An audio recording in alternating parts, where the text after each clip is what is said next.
우리 마음속 보이지 않는 전쟁터, 그곳에서 승리하는 법 사랑하는 여러분, 오늘 우리가 함께 나눌 이야기는 눈에 보이지 않지만 우리 삶의 모든 순간에 영향을 미치는 영적 전쟁에 관한 것입니다.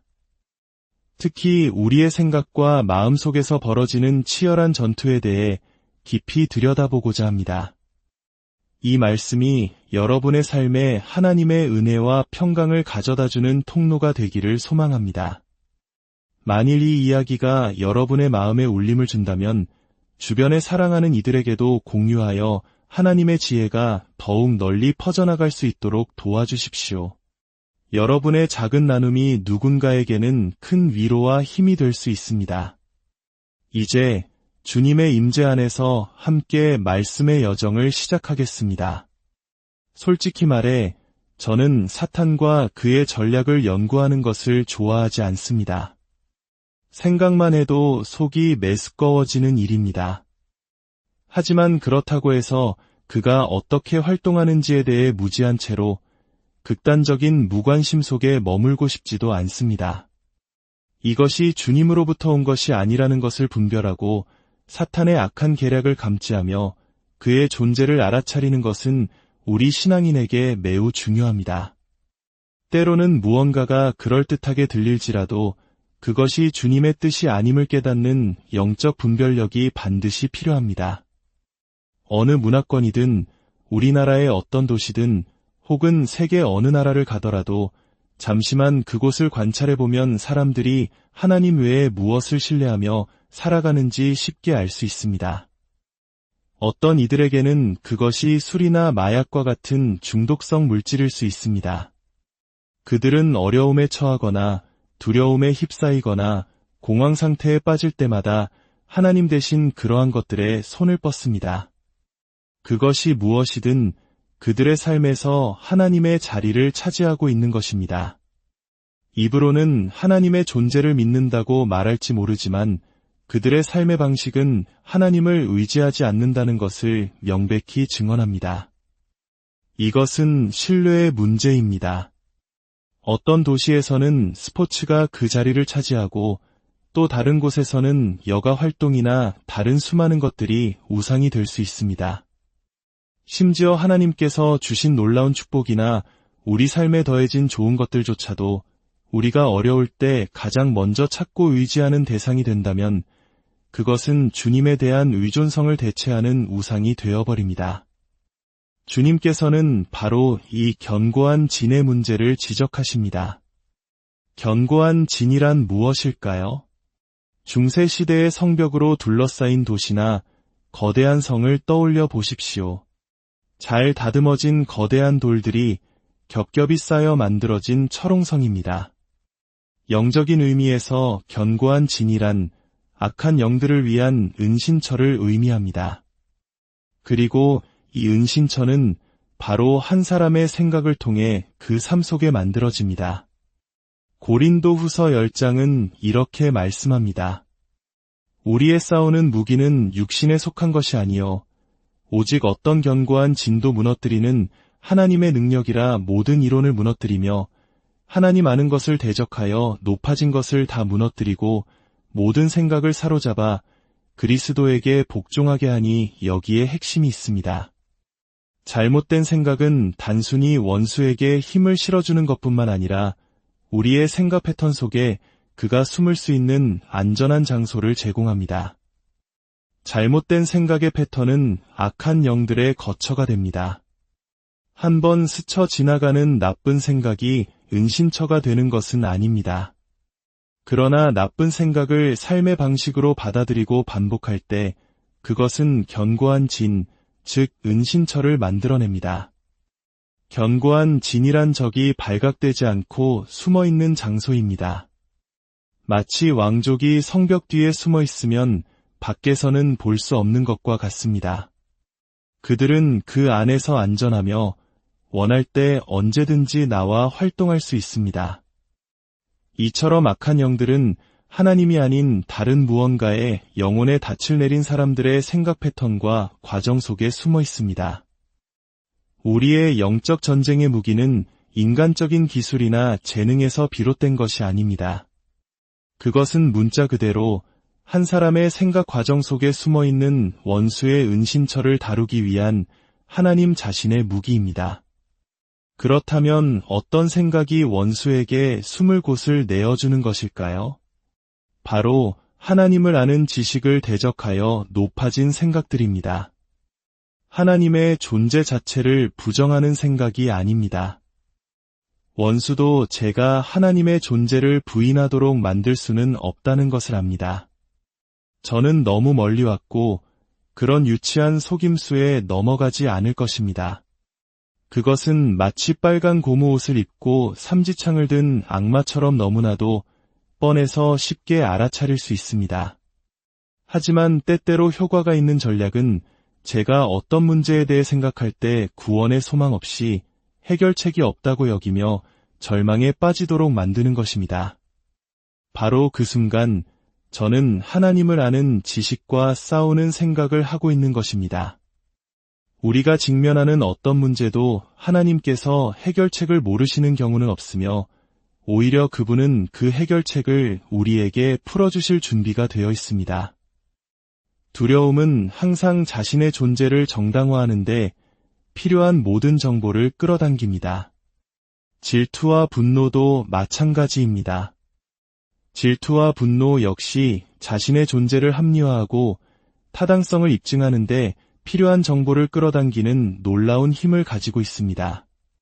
그리고 우리가 영적으로 아는 것이 많아질수록 이러한 부정적인 감정에 고상한 이름을 붙여주기 쉽습니다. 예를 들어 질투를 정의로운 분노로, 비판을 분별력으로 포장하는 것입니다. 기능장애에 고상한 이름을 붙여줄 때 우리는 그것이 우리 안에 머무르도록 허락할 뿐만 아니라 그것이 뿌리를 내리고 우리의 인격 자체를 형성하도록 허락하는 것입니다. 바로 이 지점에서 주님을 향한 극도의 온유함과 민감함이 절대적으로 필요합니다. 우리가 하나님과 더 깊이 동행할수록 아는 것이 많아질수록 역설적으로 문제에 고상한 이름을 붙일 가능성도 커집니다. 성경은 지식은 교만하게 한다고 말합니다. 육적인 지식만을 말하는 것이 아닙니다. 그냥 지식 자체가 우리를 교만하게 만들 수 있습니다.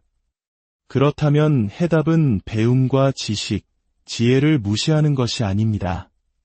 주님께서 우리에게 요구하시는 것은 우리가 배우는 모든 것이 우리를 그분의 인격 앞으로 데려가야 한다는 것입니다.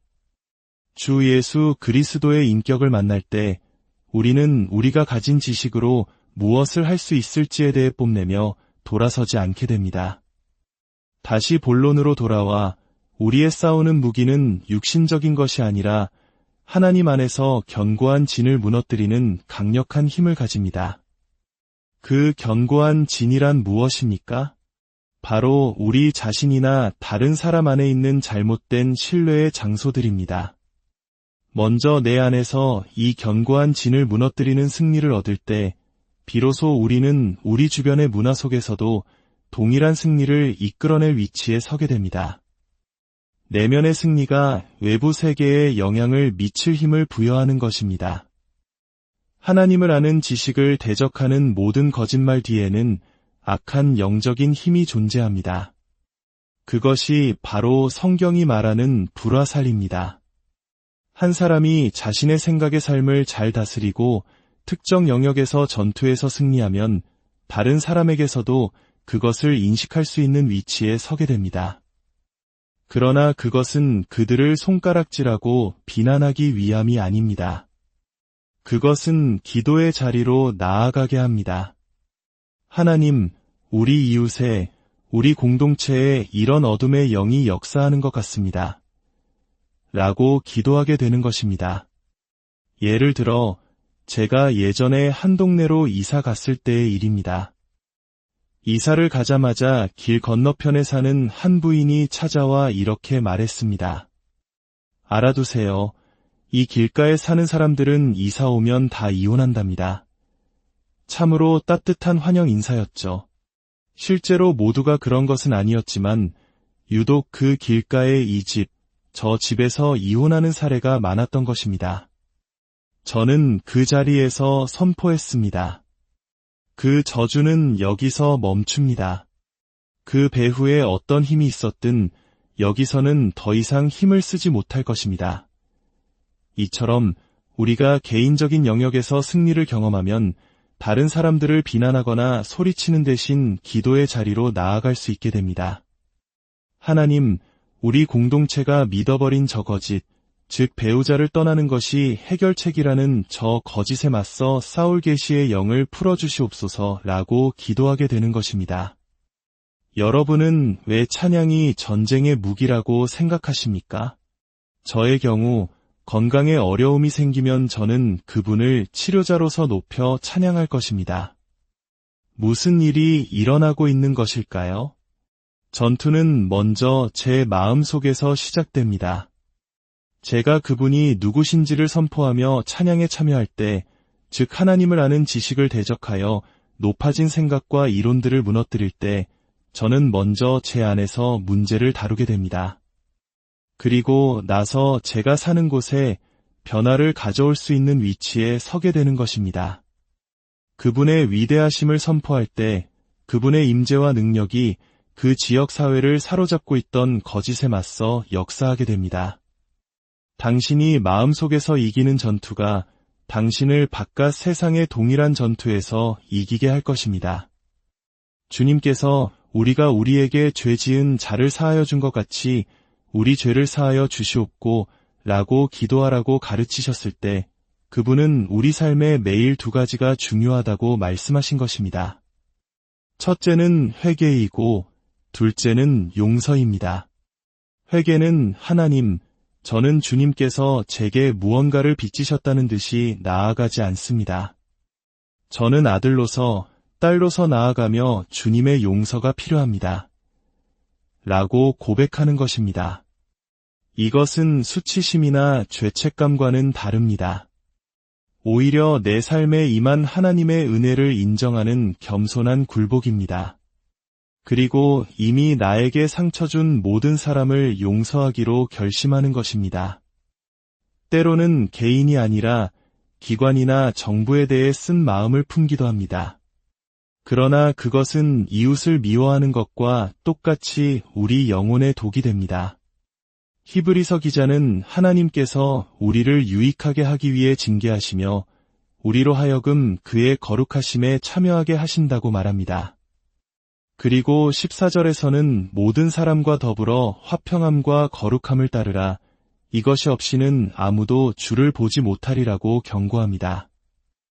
또한 쓴뿌리가 나서 괴롭게 하여 많은 사람이 이로 말미암아 더러움을 입을까 두려워하라고 말씀합니다. 한 사람 안에 있는 쓴뿌리가 많은 사람을 더럽힐 수 있다는 것입니다. 저는 이것을 직접 목격한 적이 있습니다. 한 개인이 마음의 상처를 입었습니다. 의학적으로 증명된 놀라운 기적을 체험했던 사람이었습니다. 그러나 그는 상처를 받고 소셜미디어를 통해 불평을 쏟아냈고 그 결과 1000명이 넘는 사람들이 한 사역을 떠나게 되었습니다. 왜 이런 일이 일어났을까요? 우리의 문제 중 하나는 어떤 개인에게 충성을 증명하기 위해 그 사람의 상처와 분노를 자신의 것처럼 떠안는 경향이 있다는 것입니다. 그것은 성경적인 충성이 아닙니다. 또한 어떤 사람들은 주어진 상황에서 무력감을 느끼고 비판과 불평을 통해 자신의 힘을 되찾으려고 싸웁니다. 불평할 수 있을 때 힘을 느낍니다. 하지만 그것은 불법적인 권위이며 손가락질하고 비난하는 잘못된 힘입니다. 성경이 깨끗한 손과 청결한 마음으로 주님께 나아오라고 말할 때 깨끗한 손이란 비난의 손가락질을 하지 않는 손을 의미합니다. 기도하기 위해 설 때 먼저 용서하십시오. 하나님과의 관계에서 가장 중요한 것은 당신이 그분께 용서받았다는 사실과 당신 또한 다른 사람들을 용서한다는 사실입니다. 그것이 당신을 아들과 딸의 자격으로 서게 하는 것입니다. 성경에는 밀과 가라지의 비유가 나옵니다. 자라는 동안에는 둘을 구분하기 어렵습니다. 하지만 성숙했을 때 열매를 맺은 밀은 겸손히 고개를 숙이지만 가라지는 뻣뻣하게 서 있습니다. 유대인들은 가라지를 불법적인 밀이라고 부릅니다. 이 비유는 주님에 의해 다듬어지고 정결케 되는 아들, 딸들과 그렇지 않은 자들을 보여줍니다. 열매 맺는 시기에 한쪽에는 겸손이 있고 다른 쪽에는 없는 것입니다.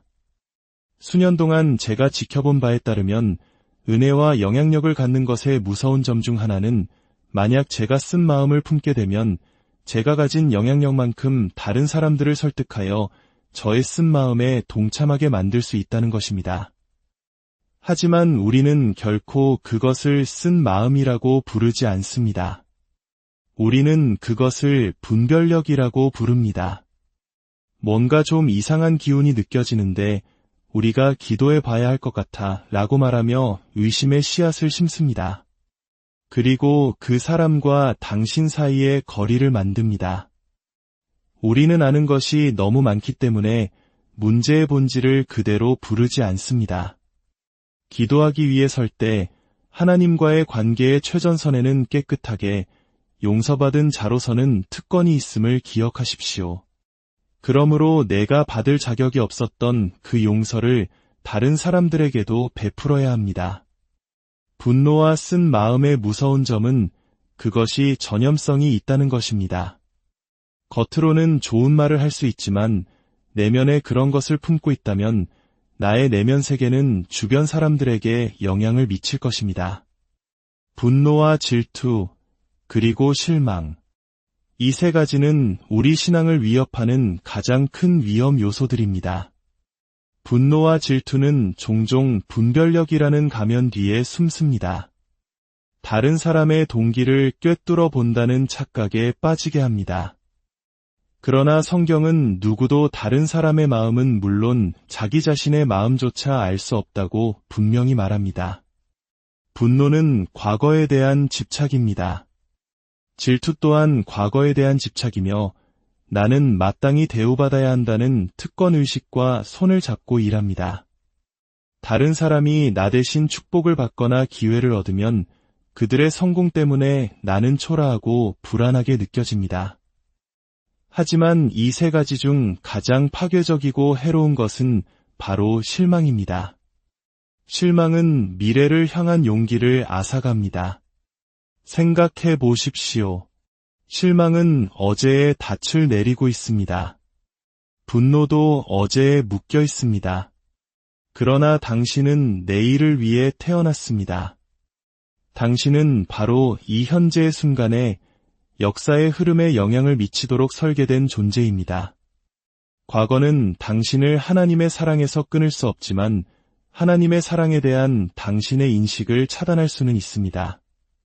분노, 후회, 실망은 모두 어제에 붙어 있으며 원수는 그것들을 사용하여 우리가 누구인지, 어디에 있는지, 우리의 목적이 무엇인지를 재정의하려고 합니다. 탈구된 관절을 생각해 보십시오. 어깨든 무릎이든 그것은 여전히 내 몸의 일부이고 살아있지만 제 기능을 하지 못합니다. 제자리에 다시 맞춰지기 전까지는 걸을 수도, 펼 수도, 아무것도 할 수 없습니다. 실망이 바로 이와 같습니다. 실망은 한 사람을 그의 목적과 운명으로부터 탈구시킵니다. 音数는 우리가うまくいかなかったことに集中させ、うまくいく可能性のあることに無用な存在にしようと懸命に働きます。 실망은 우울증의 어머니와 같습니다. 우리가 그 초기 단계에서 다루지 않으면 우리의 정서적, 정신적, 영적 건강에 깊은 영향을 미칩니다. 잠언에는 소망이 더디 이루어지면 그것이 마음을 상하게 하거니와 소원이 이루어지는 것은 곧 생명나무니라 라는 말씀이 있습니다. 실망은 실제로 우리를 영적 질병에 취약하게 만듭니다. 마치 면역체계가 무너지는 것과 같습니다. 우리 모두는 계획에 없던 일들, 일어나지 말았어야 할 실망과 상실, 배신과 비판을 경험했습니다. 아무도 그것을 좋아하지 않으며 좋아해서도 안 됩니다. 그러나 그 역경의 상황을 어떻게 헤쳐나가느냐가 중요합니다.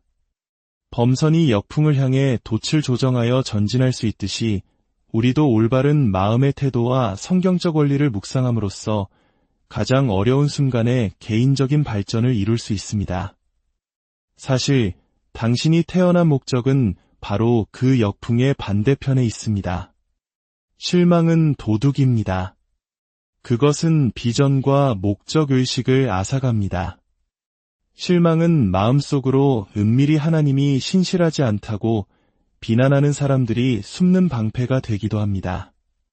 하나님께서 우리를 위해 계획하신 곳에 도달하기 위해 우리는 이 실망의 문제를 헤쳐나가는 법을 배워야만 합니다. 사랑하는 사람이 병들었을 때 기도했지만 낫지 않고 세상을 떠났을 때 우리는 무엇을 해야 할까요? 그냥 털어버리는 것이 아니라 하나님과 단둘이 시간을 보내야 합니다. 왜냐하면 그분은 우리를 통해 당신의 생명과 사랑, 능력을 나타내시겠다고 약속하셨기 때문입니다. 돌파구가 생길 때까지 하나님과 씨름해야 합니다. 복잡하지는 않지만 도전적인 일입니다. 계속해서 위험을 감수하고 상처 입은 자들에게 나아가 섬기며 주님의 임재 안에서 부르짖어야 합니다. 우리가 하나님의 부르심을 감당할 수 있을 때까지 말입니다. 성경에서 가장 많이 반복되는 명령은 두려워하지 말라입니다. 우리에게 가장 필요한 가르침이기 때문입니다. 우리가 삶에서 하는 모든 일은 사랑에서 비롯되거나 두려움에서 비롯됩니다. 두려움은 우리의 마음을 금지된 영역으로 이끌고 갑니다. 사탄은 광명의 천사로 가장하여 우리에게 다가옵니다. 즉, 영감받은 생각이나 다른 사람에 대한 통찰력인 척 다가와서 결국 험담, 비방, 소문, 비판으로 이어지게 합니다. 그러므로 매일 말씀과 예배로 하나님과의 관계에 뿌리내리고 그분의 임재에 연결되어 있어야 합니다. 그리하여 우리가 잘못된 선포나 고백으로 타협하려 할 때 주님의 마음을 느끼고 양심의 가책을 통해 내가 지금 무슨 일이 일어나는지 다 알지는 못하지만 그 길로 갈 수는 없다고 결단할 수 있어야 합니다. 험담과 비방은 로맨틱한 파트너와 같아서 그 자녀는 죽음과 상실, 파괴입니다. 험담의 말은 파괴적이며 결코 되돌릴 수 없습니다. 험담은 항상 합리적으로 들리지만 그것은 이 세상의 지혜, 즉 야고보서에 따르면 땅의 것이요, 정욕의 것이요, 귀신의 것입니다. 험담에는 항상 정보가 부족합니다. 잠언은 첫 번째 사람의 주장이 항상 옳게 들리지만 두 번째 사람을 신문하기 전까지는 모른다고 가르칩니다. 험담에서는 오직 한 사람의 이야기만 듣게 됩니다. 그렇기 때문에 험담은 항상 기만적입니다. 아버지 하나님, 두려움이나 그 어떤 원수의 도구도 우리를 그리스도를 향한 단순한 헌신에서 떼어놓지 못하도록 우리를 도우소서. 우리 마음속에서 벌어지는 전투에서 승리하게 하시고 그리하여 우리 주변 세상에 주님의 나라를 가져오는 자들이 되게 하소서. 시편 20편 4절의 말씀으로 여러분을 축복합니다. 내 마음의 소원대로 허락하시고 내 모든 계획을 이루어 주시기를 원하노라. 이 계절이 여러분의 삶에 풍성한 성취의 계절이 되기를 간절히 기도합니다. 주님의 평강이